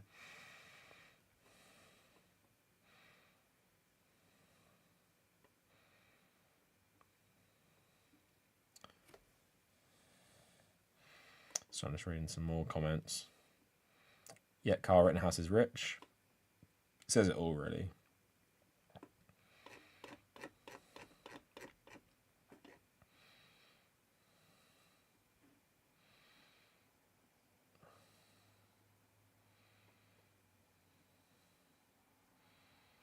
Um,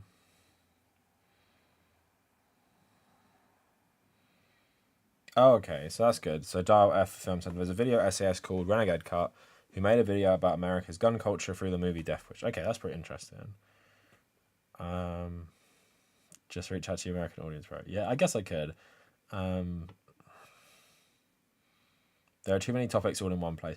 I think they're all linked. I think they're all linked, though. Of course, you could make different videos, but I mean, like the the glorification of serial killers, the glorification of war of the Gulf War, glorification or like spectacle of crime and murder with O.J. Simpson.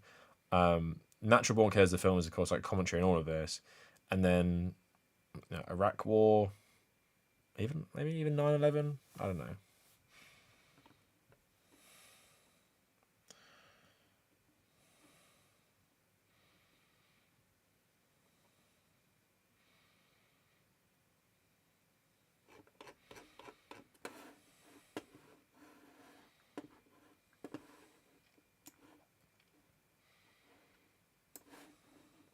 Oh, I think someone gave me a super chat. I think I missed it. I'm really sorry. Oh no, I got it. Meow Nyan. Thanks so much for the 279 Canadian dollars. I think. Let's not forget worship of vigilante justice. Yeah. Oh, that's also plays into the Punisher thing, isn't it? Like, or even like American superheroes is like these people operating outside the law is seen as like a really positive thing. Like billionaires like Batman beating the shit out of criminals.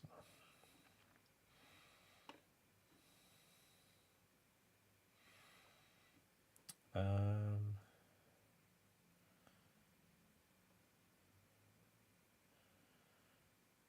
so I'm reading some more stuff. The Punisher is interesting. Do you know what I would seriously love? Actually, I would love a Punisher series that makes the Punisher out more to be Travis Bickle. People can tell me in the comments is the Punisher inspired by Taxi Driver?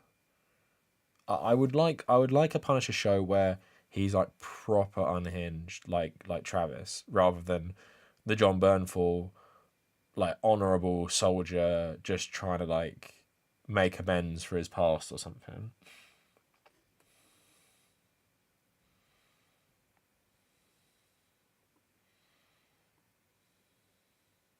I do know Renegade Cut. I just don't watch them.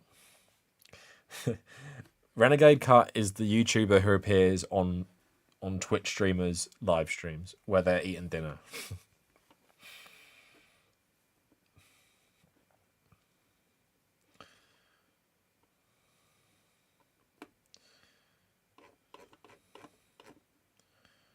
It's more inspired by Death Wish. Oh, okay.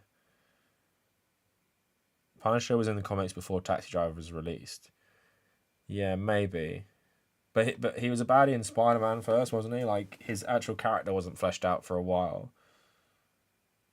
Yeah, he started hunting Spider Man. Yeah, Simon, we actually watched that in film studies when I was 16, bowling for Columbine. My film teacher was a massive lefty, so he made us watch like Michael Moore, Ken Loach, Mike Lee, like Oliver Stone films and stuff. I just think he wanted to brainwash us all, and it worked.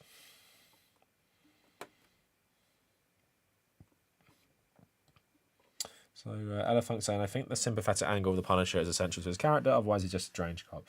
I mean, that's fair enough. I think you can be sympathetic while making him a bit unhinged. Where I think the Netflix show, especially his own show, like not his version in Daredevil, who's a bit more unhinged. I think he's a bit too sane for what he's doing.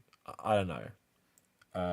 Obviously, it shows like a lot of his PTSD and his trauma. I just think he's the existence of a man who lives in an apartment and at night goes out and murders criminals, like Travis Bickle. Yeah.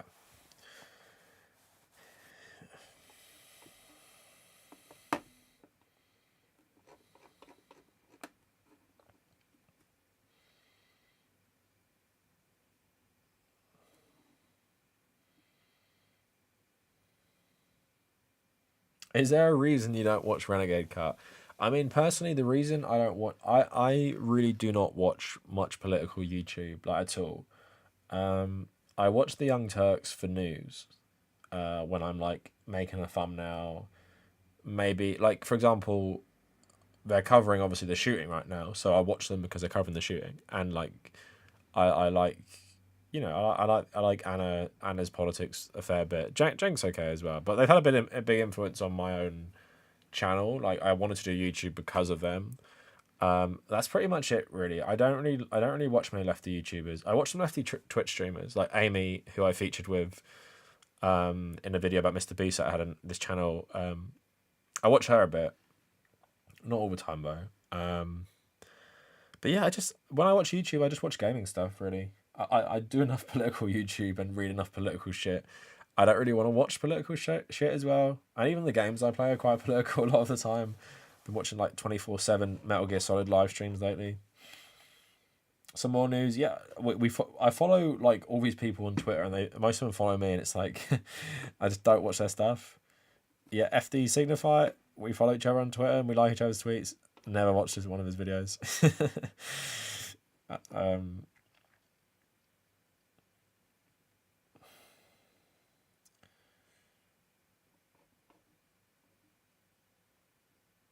Yeah, hurrying man. So the problem is, so I have this comment sometimes. It seems like a weird comment.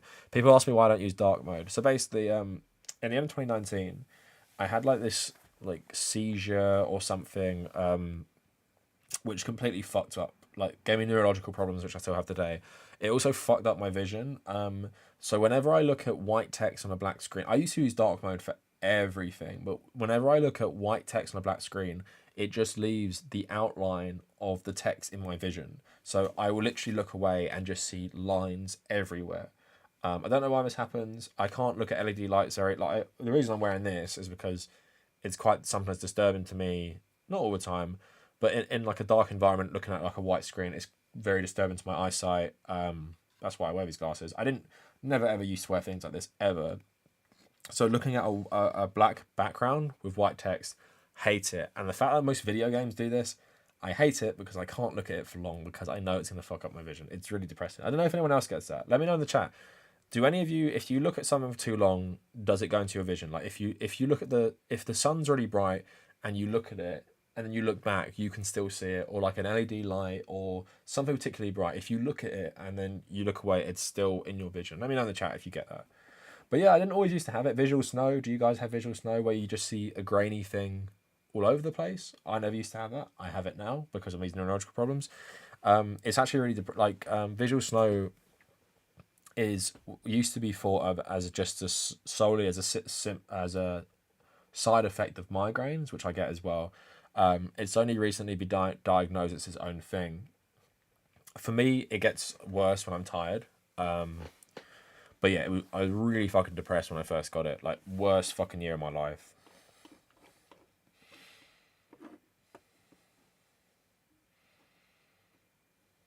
Yeah, Spooky Kitty, never used to get it. Never. Yeah, Leper, there's only two ways you get visual snow.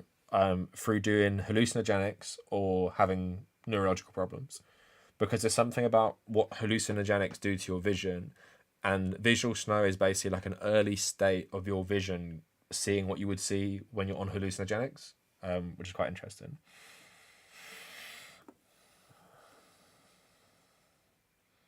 Yeah, singularity, that can't. I've gotten better now where I'm not as sensitive to like a grey sky, but I totally like have had that as well. No, Silent Temple, I wouldn't do anything that extreme. I haven't had a migraine for about 4 months. I've only had about 7 in 2.5 years. And they mainly come about either when I'm super stressed or really tired, so I would not do that.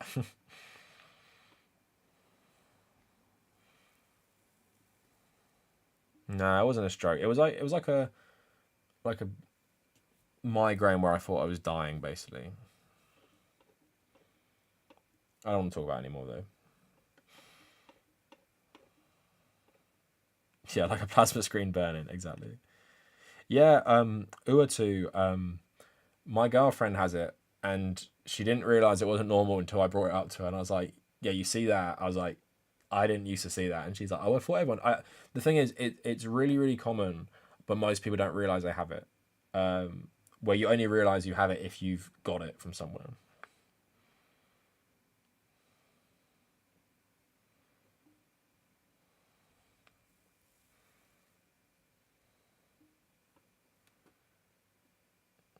Like floaters in my eyes and stuff. Captain Autobots. Well, my brother is a drama channel, or when he used to upload, he was.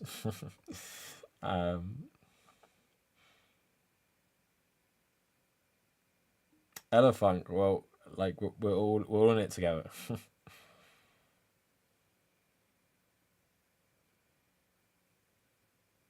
Yeah, white on black. Floaters. Yeah, I get floaters when I'm tired. I don't have any right now actually. I'm looking, but yeah, I do regularly get them.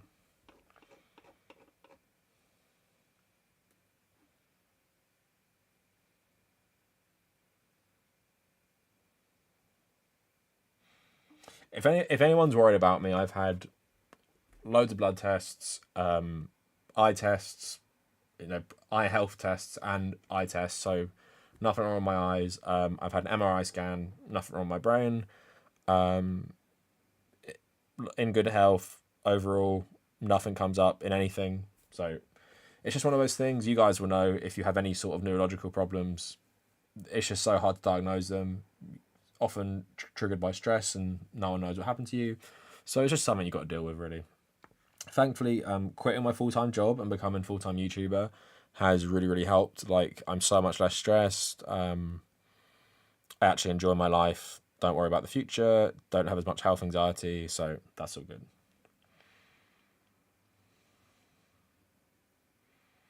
I've gotten so much better. Like, since it happened at the end of 2019, so 2 years ago now, but I feel so much better. Even from a year ago, I feel so much better. So I'm hoping that as time goes on, 5 years time, it won't be a big deal.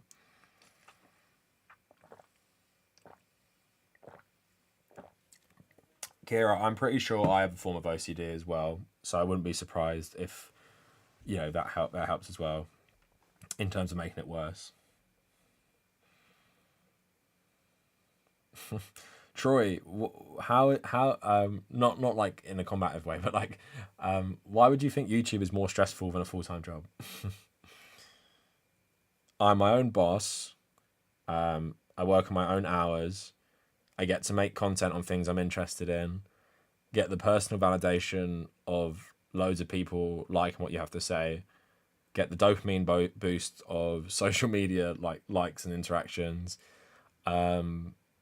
Like today, like I just I woke up and I just went on a big ass walk. Like, if you follow me on Instagram, you'll just see my Instagram stories. Just woke up and just like I made a video, stayed up late last night finishing it. Woke up today, just thought I'm gonna go for a walk. Went out for a walk for like 4 hours. Went to like the park, had some lunch, read my book, just went on my phone for like hours. And it's like I before my schedule was wake up at 6, leave the house at 6:30, go to work on the train, which costs £15 every day, work at a job I hate with a boss I hate. It was during COVID as well, which made us come in, come back, finish work at 5:30, get home at 7, absolutely exhausted, lay in my bed for an hour, record a YouTube video, edit a YouTube video, and upload the YouTube video, or alternatively, go play football, or also exercise after I finish my YouTube video, go to bed about 1:30, do it all again the next day.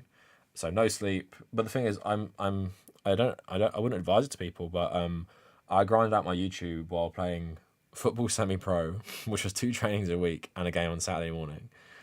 Working full-time 40-hour weeks, but basically 55 in terms of the time I was away from home. Making 2 YouTube videos a week as well. I fucking hated my life, basically. But thankfully, with the first lockdown, is my boss, who was a dinosaur, we got to work from home. And I said to my girlfriend last night, I said, what I feel so about the pandemic is it's only made my life better, which sucks. Because also, I looked for a job for a year before I got my first job, and it really fucked me up mentally. But I didn't realise it until the neurological problems started. Like, it really fucked me up, I think. The stress of it all, and the hopelessness of it all, and just begging Like I got to like 5 last round interviews, like begging for jobs you don't want and then getting rejected. There is nothing more demoralizing, especially when you're a leftist before you enter full-time work, where you're like, I don't want to work. I don't want to be a wage slave. I just have to because that's life. And then yeah, obviously I've been doing YouTube for years, like since like 2018. And then yeah, doing it full time. I'm just enjoying it right now, like making better money than I used to. Loads of freedom. Yeah, I lived in Spain for 3 months this year. Like that's just like what you can do when you have that freedom. I'm going to live in Vietnam for 3 months in September. Could never do that with a full time job, never. And there's stressful things, of course, like when the channel's not doing so well. It's been actually quite hard this year mentally because it seems like it's been a real grind to get subscribers. It's been a real grind to get like more viral videos, even stuff I put like loads of work into, like those Russell Brand videos.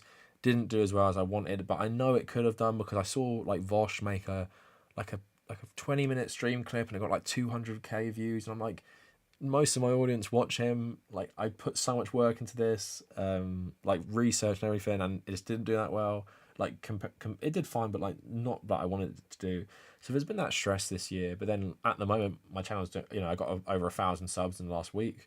Got like 5 videos over 40k in the last 3 weeks. Like really great views. Like I said, money's fine. And yeah, my own boss. And then this week on Monday, like just did what I want. Went to play football with my friends, 5-a-side league, live streamed. Tuesday, worked on a video. Today, went for a really nice walk, watched football, exercised, live streamed. Gonna play some video games now. Tomorrow, exercise and video. Friday, exercise and video. Saturday, Sunday, Monday, not doing YouTube. So yeah, nothing. The stress is because you've got to motivate yourself. The stress is thinking about, will this all go up in smoke one day? But relatively not very stressful compared to full-time work. I realise how lucky I am. So Jude the 4th, thanks so much for the $5. Are you a 007 fan? My favourite is Dalton and Craig. They're so bloody brutal and broody. The ending to No Time to Die still gets me. Yeah, No Time to Die is probably my favourite James Bond movie. Skyfall was solid as well. I really like the action scenes in No Time to Die, especially the one in the forest. Dalton, I'm not a big James Bond fan though. Only Pierce Brosnan and Craig I've watched, but I do like the Craig James Bond films. I wouldn't mind seeing James Bond go back to the 60s. I think Danny Boyle wanted to do that, and maybe be a bit more morally ambiguous would be nice. XC, thanks so much for $2 as well. Ran into your stuff, ran me on YouTube. Pretty good. Thanks so much, and thanks so much for giving me a super chat just to say nice things. I really appreciate it. Sorry, just reading some stuff. Yeah, only if you hate it. Yeah, I do not hate doing YouTube. Full-time job makes me want to quit my full-time job. Yeah, I know. Full-time, I hated full-time work. Seriously. Yeah, YouTube is shitty. Like, I'm not the algorithm, everything like that. It is crap. I'd rather deal with that than a horrible boss, though. Yeah, no problem, Sweet Kitty. Sorry that most people are Republicans. I don't know how that would feel because American Republicans are so extreme. I don't think I could live in America, to be honest.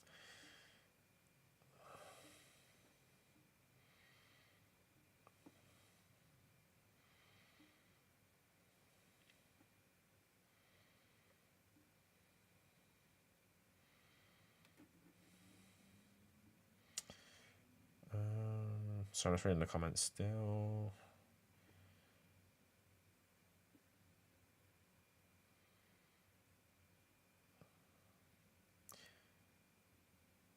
Is a full-time or part-time job better at minimum wage job? I don't understand the question. Wait, is a full-time better? Would you clarify, Yasin? I don't really understand the question.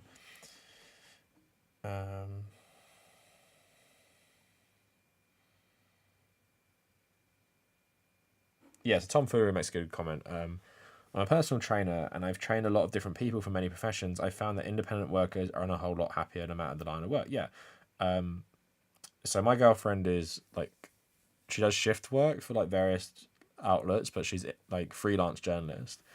And obviously we live together in Spain and we're doing Vietnam, and she's just way happier as well. When you work for yourself, even if the pay's worth, you're just happier because you cannot get back control in your life. Like having 55 hours of your waking life for the 5 days of the week, getting 2 days off. And in America, and here's the problem: in America, you don't even get most days off. In the UK, I had 21 days off, which is considered shit, and in the US, that's considered good. And you know, when you work for yourself, yeah, the shitty part is like when I go on holiday, I have to grind even harder to give myself time off. Like that's not the fun part. I can't really have a break, right? Like I was thinking, I want to have a week this summer where I just play video games or something because I need that. But I still need to make videos, so I'm probably gonna have to pre-do the videos the week before, and that's shitty because I'm gonna have to work really hard. But at the end of the day, the benefits of that, of not having proper holiday or not having time off, like we have next week in the UK because of Queen's Jubilee, we have Thursday and Friday off. Doesn't make a difference to me. I don't have Thursday and Friday off. But then yeah, it's so fucking worth it at the end of the day. Thanks, Johnny. Your videos about hating your job is what drew me in. I've also hated most of the jobs I've had. Yeah, fucking absolutely hated it. I could never like work. And the thing is, I think I might have said it in some of these videos. It doesn't matter what the job is. I just hate the construct of the modern work week. Like, unflexible, 9 to 5, 40 hour. No, for me, it was 8:30 to 5:30. Not even, I'd love 9 to 5. And it's just like doing something you do not want to do for someone else's profit. Like, you know, it's shitty.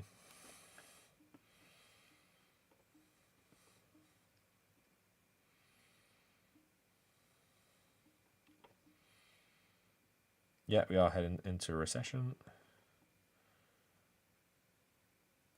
No, I haven't heard about Mr. Incredible meme.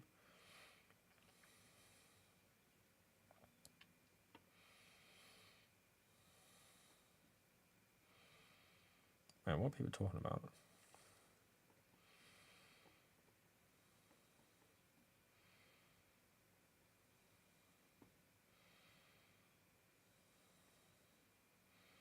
The best thing you did in Spain? Oh, you lived in Madrid for 3 years. That's cool. I didn't go to Madrid though. What did you live there for? Just work? The best thing I did in Spain, Granada was really cool because I loved the history of southern Spain. Seville was amazing. I've never been to a city like it actually. Like, what I love about Spain is just it feels so fucking old. Like, England is an old country for sure, but a lot of our old buildings don't really exist anymore. Where in Spain, it feels like so many of these buildings are at least like 500 years old. Some of them are like 1,000 years old. It's pretty crazy.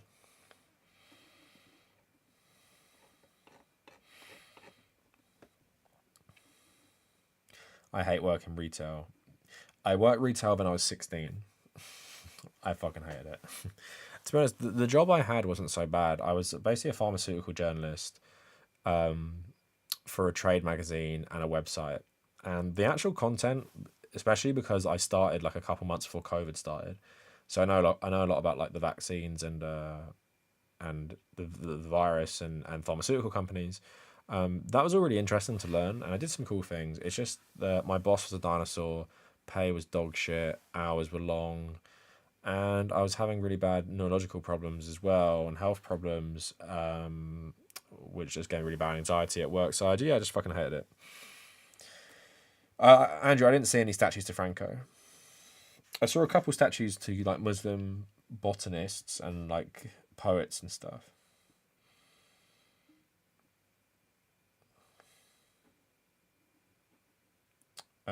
Ron, what do you mean about change my mind about work? Of course, I want people to have the 4 day work week. Do you mean change my mind that I want to work full time again, or change my mind that work isn't inherently really shitty? Because if you mean if work is inherently really shitty, my problem with work extends beyond the 9 to 5 40-hour week. It's more the hierarchies at work I fucking hate.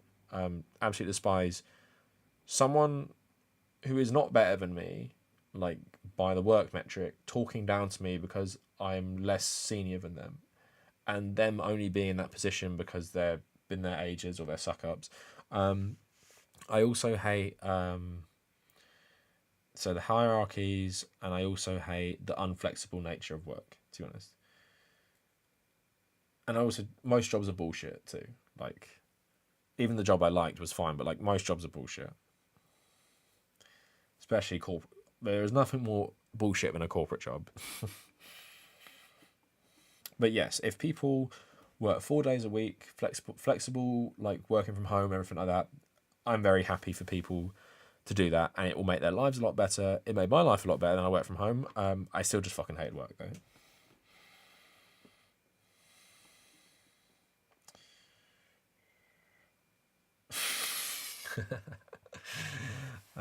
Hi Cav, if you don't mind me asking, do you consider this a true statement? Is the Kavernacle indeed rising? If you asked me a couple of weeks ago, I would say no.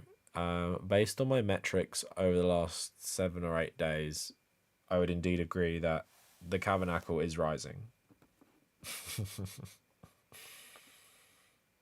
Yeah, Barcelona is pretty cool. I need to go there one day. Work culture. Yeah, I think work culture, Ron, kind of just extends beyond the structured work hours. But yeah, would I change my mind about it? I mean, the problem with the UK and the US is worse, but like this hyper individualist capitalist mindset, which incentivizes you backstabbing your colleagues, crushing people to get ahead. I don't think that stuff would go away with a 4-day work week.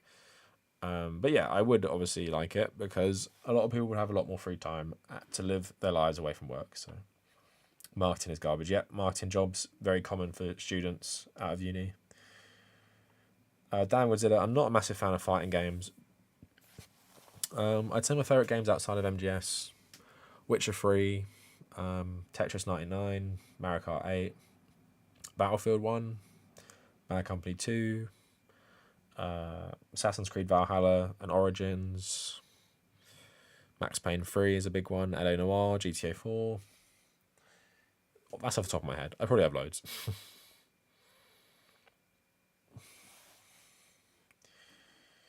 Do I ever feel bad going to a third world country when you make money in the dominant currency? The problem, Alex, is I haven't actually been to a third world country. The only country I've ever been to outside of Europe was Morocco, and that was on a day trip. So, Alex, I'll let you know when I go to Vietnam. I guess that's considered third world. I'll let you know how I feel because Spain is definitely not a third world country.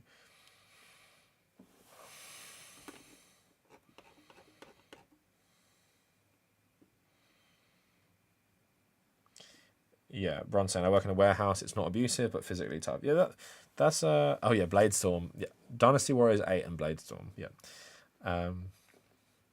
yeah, Ron. That's the problem as well. It's like the thing with I think people who do physical labor need to work even shorter weeks, I'd say. But then you also need to recruit more people to pick up the slack if they do important jobs like construction, especially for public works and stuff. So that's a tough one. Obviously, warehouses are becoming more essential. We should also nationalize Amazon as well. MGS3 is a good game. I would say I prefer 5 though.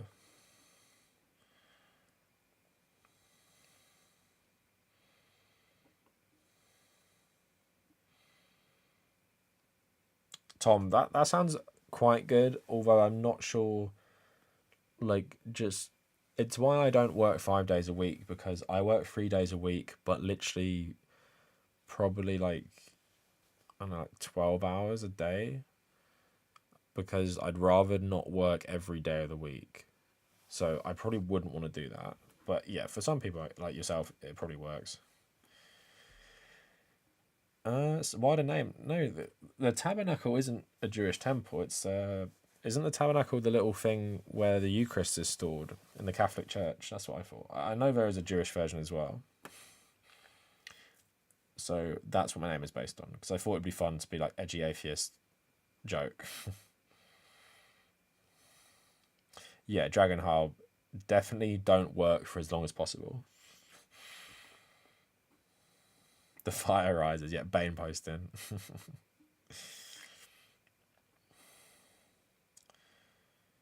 Clay pot and a cider and clay pot. I never even heard of that. I need to try it next time.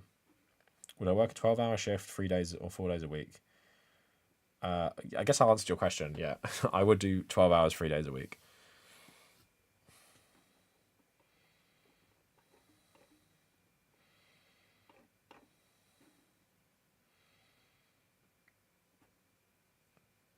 Tabernacle is a kind of swear in Quebec.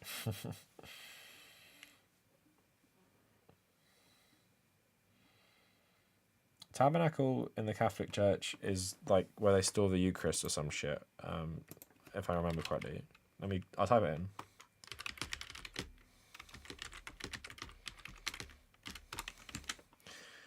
All right, so a church tabernacle is a sacrament house that's fixed in a locked. Okay, a tabernacle is a fixed locked box in which the Eucharist is stored as part of the reserved sacrament rite. A container for the same purpose, which is set directly into a wall, is called an aumbry. So that's what my understanding of what a tabernacle was. Because I was raised in Catholic church, or Catholic school, altar server, all that crap.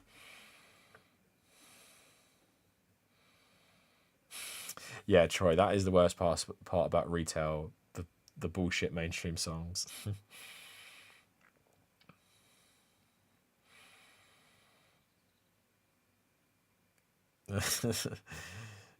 Oh, okay, that's what tabernacle means.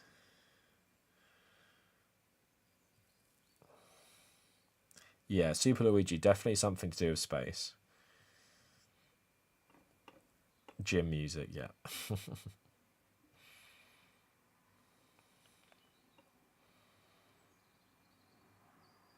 Yeah, damn Godzilla. I have heard about Abe's Odyssey having a leftist message, although I have never played them apart from like maybe I think they're on the PS1. I might have played before.